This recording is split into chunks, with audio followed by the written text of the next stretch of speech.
خوشی اور غم انسان کے اندر ہی پوشیدہ ہوتے ہیں۔ اپنی خوشی کے لیے دوسروں کی خوشی کو مٹی میں نہ ملاؤ۔ اس خوشی سے دور رہو جو کل غم کا کانٹا بن کر دکھ دے۔ انسان کا کردار اس سے معلوم ہوتا ہے کہ وہ کس شے سے خوش ہوتا ہے۔ بانٹنے سے خوشی اس طرح بڑھتی ہے جس طرح زمین میں بویا ہوا بیج فصل بنتا ہے۔ خوش رہنا چاہتے ہو تو دوسروں کو خوش کرو۔ درویش کو چاہیے کہ نہ خوشی سے خوش ہو نہ غمی سے غمناک۔ دوسروں کی خوشی اپنے غموں کو تازہ کرتی ہے اور غم اپنے غموں کو ہلکا کرتا ہے۔ دولت کے بھوکے کو کبھی سچی خوشی حاصل نہیں ہو سکتی۔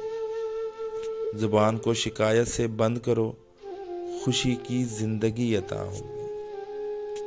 مکمل طور پر خوش ہونے کے لیے انسان کو مکمل طور پر بے وقوف ہونا چاہیے۔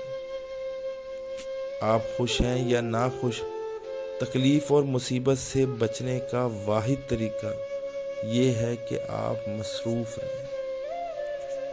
آدمی کی فطرت ہے کہ وہ اپنی اچھائی سن کر خوش ہوتا ہے۔